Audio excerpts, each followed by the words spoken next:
अच्छा, ballistic missile से हमारे पास क्या होते हैं? सबसे पहले बैलिस्टिक फ्लाइट का हमें पता होना चाहिए। बैलिस्टिक फ्लाइट में हम क्या करते हैं, एक कोई भी प्रोजेक्टाइल लेते हैं, जैसे कोई बॉल ले ली है हमने, उसको बस एक पुश दे देते हैं और वो आगे इनर्शिया की वजह से मूव करने लग जाता है। इसको हम कहते हैं बैलिस्टिक फ्लाइट। सबसे पहले बैलिस्टिक फ्लाइट की डेफिनेशन आप लोग के बुक्स में भी पेज नंबर 69 है, फर्स्ट लाइन जो लिखी हुई है उस बैलिस्टिक फ्लाइट की डेफिनेशन ही है।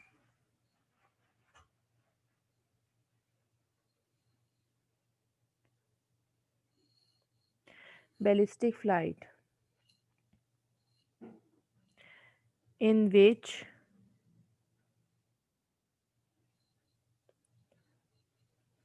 projectile is given an initial push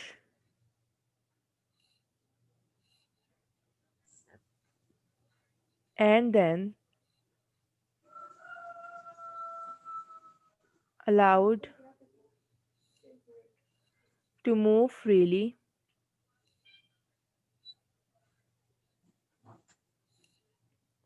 due to inertia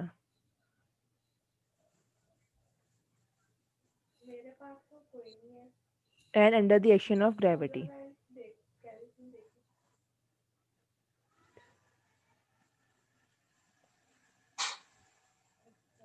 ठीक है, कोई भी मिसाइल हमने लिया है या प्रोजेक्टाइल हमने लिया है, कोई भी बॉल हमने फेंक दी है यहाँ से लेके यहाँ तक, ठीक है। अब हमने उसको एक दफ़ा पुश दे दी है, एक दफ़ा हमने उसको फेंक दिया है, हम बार बार बीच में जाकर दोबारा ने उसको पावर नहीं दे रहे हैं, तो उसको हम कहते हैं बैलिस्टिक फ्लाइट। वो एक पुश की वजह से जो आगे की तरफ मूव कर रहा है उसको हम कहते हैं बैलिस्टिक फ्लाइट। हमें पता है जब कोई भी बॉडी हॉरिजॉन्टल डायरेक्शन में मूव कर रही होती है तो वो इनर्शिया की वजह से मूव कर रही होती है और उसके ऊपर कोई ना कोई ग्रेविटी भी लग रही होती है। उसको हम कहते हैं जो बॉडी, आप जिस बॉडी को हम एक इनिशियल पुश दे दें और वो फ्रीली मूव करे due to inertia and under the action of gravity, उसके ऊपर कोई ना कोई ग्रेविटी भी लग रही होती है ऑब्वियसली, तो उसको हम कहते हैं बैलिस्टिक फ्लाइट। उसके बाद हमारे पास डेफिनेशंस हैं दोनों की नीचे।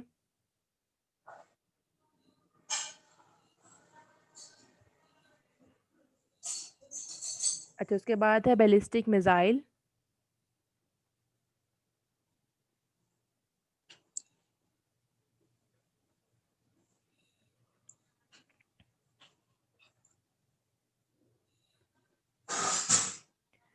बैलिस्टिक मिसाइल हमारे पास क्या होता है, एक अनपावर्ड और unguided missile is called ballistic missile.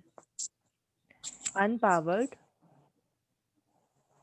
कोई भी मिसाइल हमने लिया है, उसको हमने कोई पावर नहीं दी, बस एक दफ़ा हमने उसको फेंक दिया है, ठीक है। और अनगाइडेड मतलब किसी भी डायरेक्शन में हमने उसको फेंक दिया है, ये नहीं कि बार बार हमने उसकी कोई एंगल नहीं सेट किया, बस ऐसे ही किसी एंगल में हमने उसको फेंक दिया है।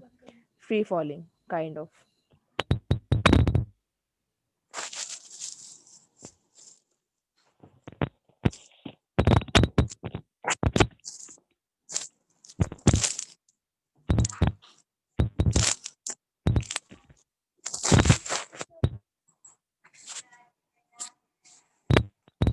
ये तो ऐसा नहीं हुआ, इसमें बड़ी ज़्यादा चार्जिंग लगती है, 20% एक लगती है।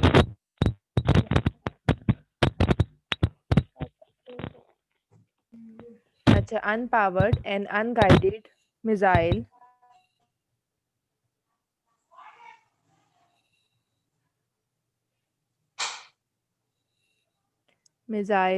is called ballistic missile. ये बस ये वाला पड़ा।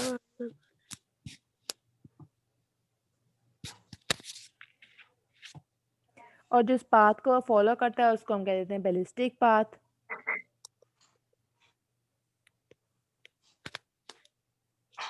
Path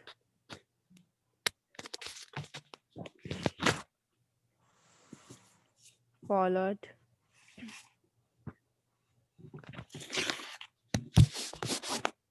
is called ballistic path. Ballistic path भी कह सकते हैं या फिर बैलिस्टिक ट्रेजेक्टरी भी कह सकते हैं हम इसे।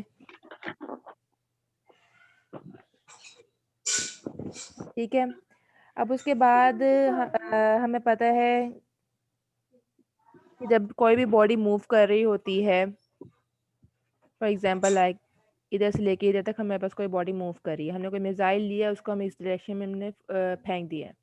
ठीक है, अब इनर्शिया की वजह से तो वो आगे मूव करती ही रहेगी, लेकिन क्योंकि उसके पास ग्रेविटी भी लग रही है तो वो हो सकता है कि उसके जो पाथ है वो उसका चेंज हो जाए, डायरेक्शन चेंज हो जाए, वो जल्दी फॉल हो जाए।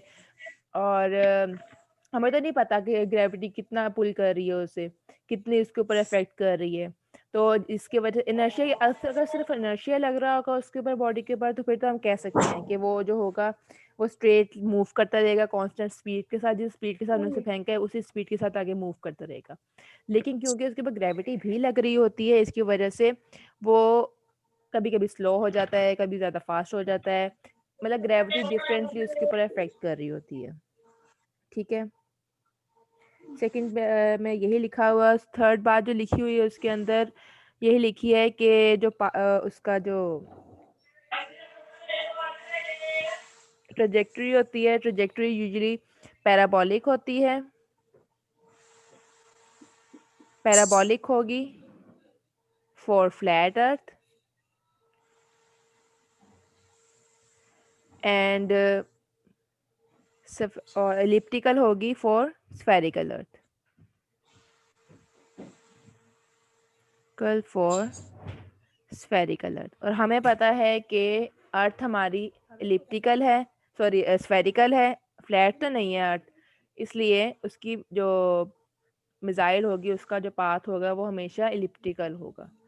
ठीक है, थर्डली हमारे पास जब कोई भी बॉडी मूव कर रही होगी, सिर्फ उसके ऊपर सिर्फ इनर्शिया और ग्रेविटी तो एक्ट नहीं कर रही होती, उसके ऊपर कोई ना कोई एयर फ्रिक्शन भी अफेक्ट कर रही होती है, एरोडायनामिक्स फोर्सेस भी अफेक्ट कर रही होती हैं। तो कौन कौन सी चीज़ें अफेक्ट कर रही हैं, अगर हम किसी भी मिसाइल को फेंक रहे हैं तो उसके ऊपर अफेक्ट कर रही हैं हमारे पास, एक तो इनर्शिया, इनर्शिया की वजह से वो आगे की तरफ मूव करे, सेकेंडली उसके ऊपर अफेक्ट कर रही है ग्रेविटी, थर्डली उसके ऊपर अफेक्ट कर रही है एयर फ्रिक्शन, और फोर्थ चीज जो हमारे पास अफेक्ट कर रही है वो है एरोडायनामिक्स फोर्सेस। एरोडायनामिक्स फोर्सेस हमारे पास क्या होती है, हमारे पास कोई भी विंड ब्लो कर रही है हॉल का दरवाजा तो बंद उसको किया हम है ना, कहते हैं वो भी हाँ एरोडायनामिक गई है फोर्सेस। आवाज, ठीक है। आप तो फिर म्यूट वो कर लें। कहती है कि ज्यादा अगर शोर है ना तो क्लास से बाहर निकाल देंगे आपको, ठीक है। साहिबा तो शहजादी अपने आप को बच्चों ने म्यूट कर गाने लें लगाए प्लीज। होते हैं, कोई कि हमारा तो इधर इतना नहीं है, लेकिन वो मिस कहती यूनिवर्सिटी में ना। अच्छा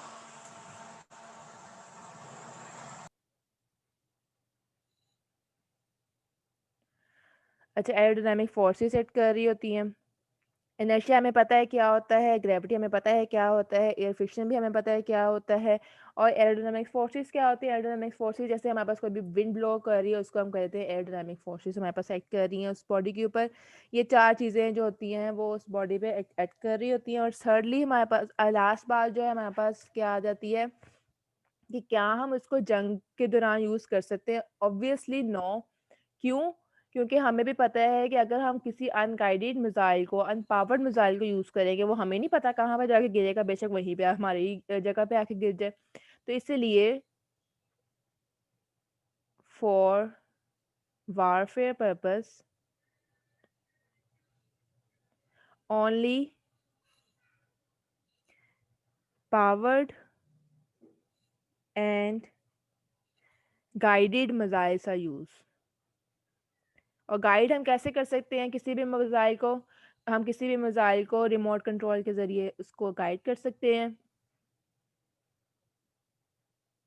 मिसाइल्स आर यूज्ड, ठीक है। अगर हमने थोड़ी जगह के लिए, शॉर्ट रेंज के लिए, अगर हमने किसी भी चीज़ को यूज़ करना है, कोई मिसाइल यूज़ करना चाह रहे हैं हम शॉर्ट रेंज में फेंकने के लिए, तब तो हमें पता है कि चलो हम यहाँ से फेंकेंगे, यहाँ पे जाके गिर जाएगा। लेकिन अगर हमें लॉन्ग डिस्टेंस के लिए फेंकना है तो हमें नहीं पता कि वो कितना दूर जाएगा, या फिर हम जहाँ पे हम फेंकना चाह रहे हैं वहीं पे जाके गिरेगा कि नहीं गिरेगा। तो इसी की वजह से हम इसको वारफेयर में यूज़ नहीं कर सकते, मतलब जंगों में हम यूज़ नहीं कर सकते इसको। शॉर्ट रेंज के लिए हम यूज़ कर सकते हैं, जैसे अगर हमने किसी मिसाइल को टेस्ट करना है तो हम यूज़ कर सकते हैं इसको, otherwise it is not used in warfare. आगे आ जाते हैं एक्सरसाइज पर। एक्सरसाइज खोलें अपनी, शॉर्ट क्वेश्चन सबसे पहले। शॉर्ट क्वेश्चन नंबर 3.9 देखें।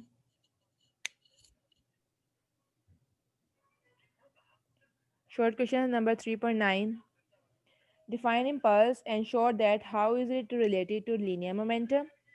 इम्पल्स की डेफिनेशन आप लोगों के पीछे मैंने करवा दी थी, उसका फॉर्मूला भी मैंने आप लोगों को करवा दिया था, और मोमेंटम के साथ इसका रिलेशन भी मैंने करवाया था। तो वो आप लोग पीछे से देखेंगे। मैंने आपको एयर डायनामिक फोर्सेस का कहा, प्लीज़ बता, सॉरी मैंने सुना नहीं।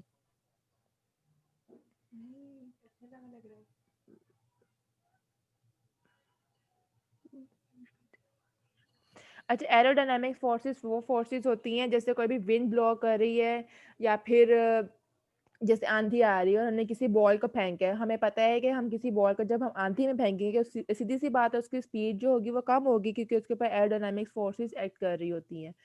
एरोडायनामिक फोर्सेस वही फोर्सेस होती हैं जो किसी भी विंड की वजह से किसी भी चीज़ को रोक रही होती है आगे मूव करने से। जैसे मैंने अभी बॉल की एग्जांपल दी, बॉल को अगर हम आंधी में फेंकेंगे तो वो उसकी स्पीड कम होगी, वो आगे की तरफ कम मूव करेगा, वो जल्दी अर्थ के ऊपर गिर जाएगा। तो इसको हम कहते हैं aerodynamic forces. Aerodynamic forces are due to air. ठीक है, अगर आगे आप आ जाए, समझ आ गई है आपको? जी मिस। ठीक है, आगे 3.9 पे आ जाए। एक्सरसाइज क्वेश्चंस 3.9 शुरू वाले हमारे पास उसमें स्मार्ट सिलेबस में नहीं है। 3.9 से शुरू कर रहे हैं। Define impulse and sure that how is it related to linear momentum.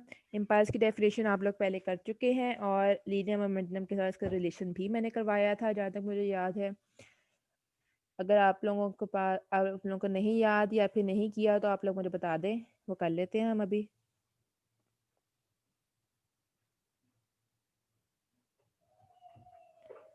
अच्छा, आगे है 3.10, straight law of conservation of linear momentum.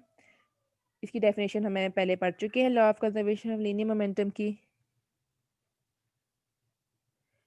Secondly, pointing out the importance of isolated system, explain under certain condition the law is useful even though the system is not completely isolated। अच्छा, इसकी importance के अंदर हम क्या लिखेंगे? इसकी importance के अंदर हम लिख देंगे law of conservation of momentum holds only for isolated system, otherwise it is not valid. जो हमारे पास law of conservation of momentum होता है वो सिर्फ आइसोलेटेड सिस्टम में हमारे पास वैलिड होता है। आइसोलेटेड सिस्टम हमारे पास क्या होता है? जिसपे हमारे पास कोई भी बाहर की एक्सटर्नल फोर्स नहीं लग रही होती। एक्सटर्नल फोर्स मतलब फ्रिक्शन उसके ऊपर एक्ट नहीं कर रही, और ग्रेविटेशनल फोर्स उसके ऊपर एक्ट नहीं कर रही। एक आइसोलेटेड सिस्टम वो होता है। और application for not completely isolated. अच्छा, अगर हमारे पास when the effect of external force is negligibly small as compared to the forces between the interacting object, then this law applicable। वही बात हमने सेकंड वाली अंडर वाई, अगर दूसरा बात मैंने की है कि Y under certain condition the law is useful even through the system is not completely isolated। not completely isolated का मतलब, अगर हमारे पास, क्योंकि मैंने अपनी स्क्रीन शो नहीं की हुई है, आप लोग, मैं भी थोड़ी देर तक करती हूँ जब हम न्यूमेरिकल्स करेंगे। अभी ये तो ज़बानी भी हो सकते हैं। 3.9 में इम्पल्स की सिंपली डेफिनेशन है, वो आप लोगों ने पहले की हुई है, वही लिख देनी है इसमें। और रिलेशन भी आप लोगों को मैंने करवाया था, वो भी आप लोगों ने वहीं से लिख देना है। सेकेंडली 3.10 में law of conservation of momentum की स्टेटमेंट है, और दूसरी बात इन्होंने पूछी है कि आइसोलेटेड सिस्टम की इंपॉर्टेंस पूछी है इन्होंने, वो आप लोगों ने ये लिख देनी है कि आइसोलेटेड सिस्टम जो होगा वो लॉ ऑफ कंजर्वेशन मोमेंटम जो होगा only valid for isolated system. उसके बाद 3.12 आ जाता है, explain what is meant by projectile motion and derive the expressions for time of flight, range of flight। ठीक है, प्रोजेक्टाइल मोशन की डेफिनेशन आप लोगों ने की है हुई है। टाइम ऑफ फ्लाइट भी कैसे निकालते हैं वो भी आप लोगों ने किया है। रेंज ऑफ फ्लाइट भी आप लोगों को मैंने करवाया है। आगे show the range of projectile is maximum when the projectile is thrown at angle 45 with horizontal. ये मैं आप लोगों का भी करवा देती हूँ कि 45 डिग्री के एंगल पर मैक्सिमम रेंज कैसे होगी। शॉर्ट क्वेश्चन नंबर 3.12 है।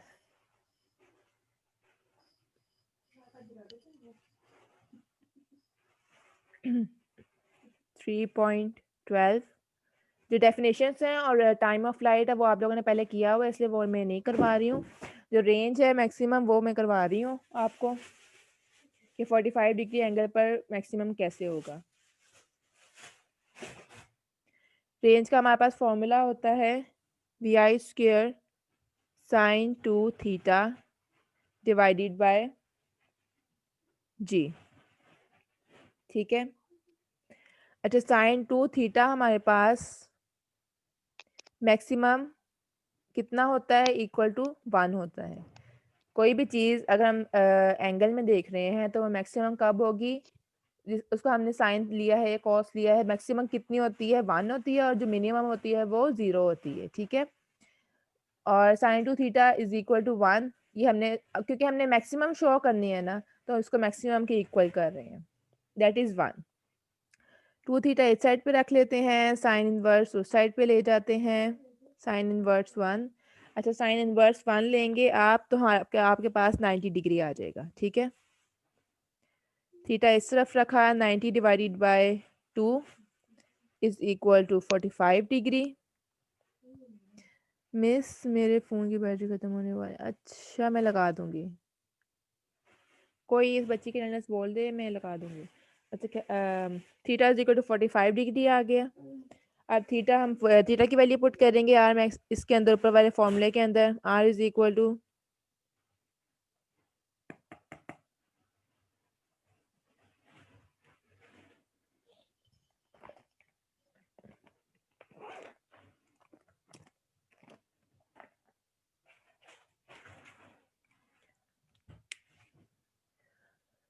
कि भी लेट नहीं है उनकी भी लगा दें, और 2 के भी अच्छा लगा देते हैं।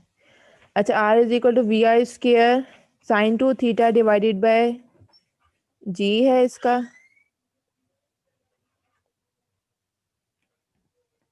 फॉर्मूला थीटा की वैल्यू 45 पुट करेंगे हम,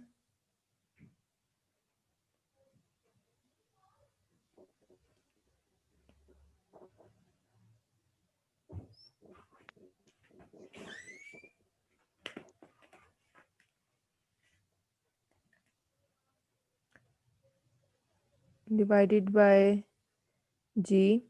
अगर इसको हम सॉल्व करेंगे तो हमारे पास ये साइन 90 आ जाएगा। साइन 90 इज इक्वल टू 1 होता है, तो हमारे पास रह जाएगा vi² डिवाइडेड बाय जी। तो आर मैक्सिमम हमारे पास आ गया vi² divided by ji.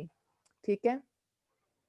45 degree पर हमारे पास रेंज मैक्सिमम होती है, उसकी वैल्यू हमारे पास ये होती है। ठीक है। उसके बाद 3.13 है, एट व्हाट पॉइंट और points in its path does the projectile has maximum speed and minimum speed. Minimum speed हमारे पास कब होगी 3.13 के अंदर,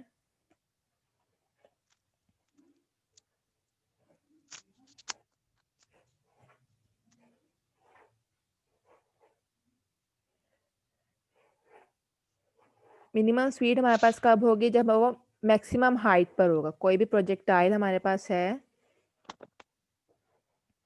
जब वो मैक्सिमम हाइट पे होगा तो उसकी स्पीड मिनिमम होगी। ठीक है। Minimum speed at maximum height.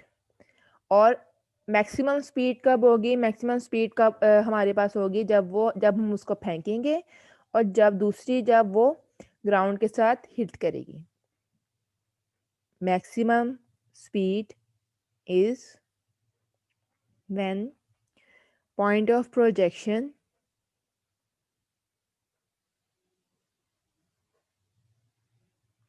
और सेकेंडली हमारे पास कब होगी, then hit the ground, when it hit the ground. ठीक है, और बस हमारे पास यही थे शॉर्ट क्वेश्चंस। आगे देख लेते हैं हम न्यूमेरिकल्स। टाइम थोड़ा कम है।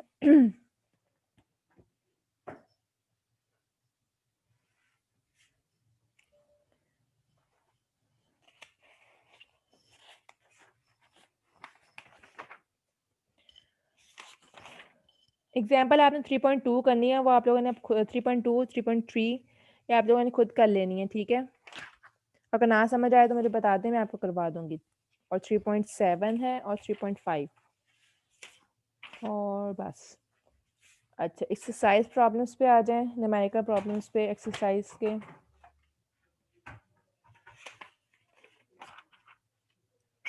उसमें हमने करना है 3.3 सबसे पहले।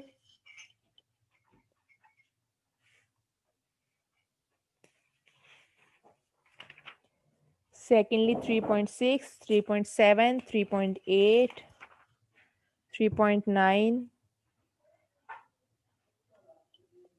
3.10, 3.11, 13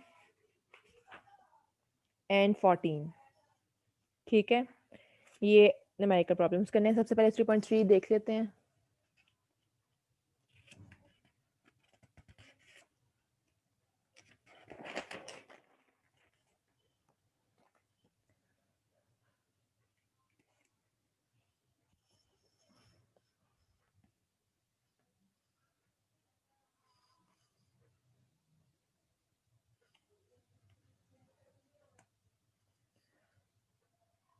थ्री पॉइंट थ्री है, proton moving with speed of 1 × 10⁻⁷ metre पर सेकेंड। ये इसकी स्पीड हो गई, इनिशियल वेलोसिटी।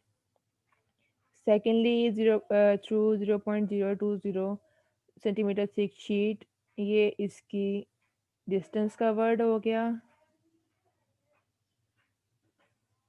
थर्डली हमारे पास किया हुआ है फाइनल स्पीड दी हुई है और हमें कहा है रिटार्डेशन फाइंड करें, और secondly time of proton find करें। इनिशियल स्पीड हमारे पास है 1 × 10⁻⁷ मीटर पर सेकेंड, और डिस्टेंस इसने कवर किया है वो है 0.02 सेंट, हाँ सॉरी सेंटीमीटर है ना, तो सेंटीमीटर है तो हम इसको मीटर में कन्वर्ट कर लेते हैं। मीटर में कन्वर्ट करने के लिए 10⁻⁻² के साथ मल्टीप्लाई कर देंगे। 100 के साथ डिवाइड करते होते हैं ना, तो मतलब 10⁻² के साथ मल्टीप्लाई कर दें, एक ही बात है।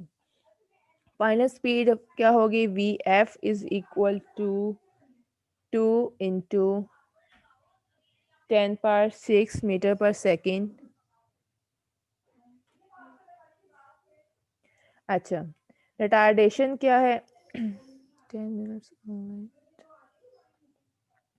सेकेंडली रिटार्डेशन हमारे पास क्या होती है, रिटार्डेशन इज ए, जो कि हमने फाइंड करनी है। दूसरा हमने फाइंड करनी है टाइम, फाइंड करना है इसका।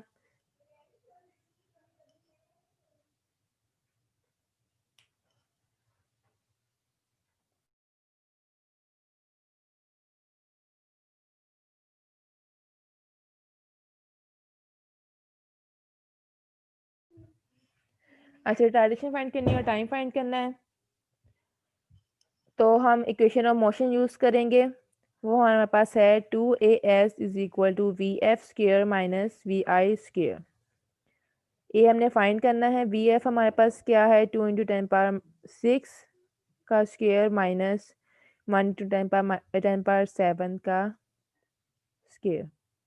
सेकेंडली इस तरफ 2as हमारे पास है 0.02 × 10⁻⁻²।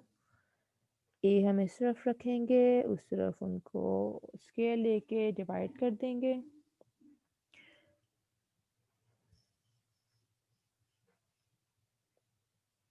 तो इसको जब आप आगे सॉल्व करेंगे तो आपके पास आंसर नियरली आ जाएगा 2.4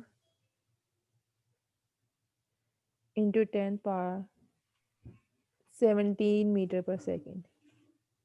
ये आप लोगों ने खुद सॉल्व करके देखना है, अगर आ जाता है आप लोगों का आंसर तो ठीक है, वरना हम यहाँ पे दोबारा सॉल्व कर लेंगे, कोई मसला नहीं है। उसके बाद हमने फाइंड करना है टाइम। टाइम के लिए हम फर्स्ट इक्वेशन यूज़ कर लेते हैं, V F is equal to V I plus A T. V F हमारे पास क्या है, 2 × 10⁻6, वी आई हमारे पास है 1 × 10⁻7 प्लस ए हमने अभी भी फाइंड किया है 2.4 × 10⁻+17। टी हमने यहाँ पे रख लिया। इसको भी जब हम सॉल्व करेंगे तो टी की वैल्यू हमारे पास नियरली 3.33 × 10⁻11 सेकेंड्स आ जाएगी। ये आप लोगों ने खुद सॉल्व करके देखना है, अगर आ जाते तो ठीक है, वरना हम खुद यहाँ पे सॉल्व कर लेंगे क्लास के अंदर। ठीक है, टाइम अब थोड़ा रह गया, मैं आपकी अटेंडेंस ले लेती हूँ।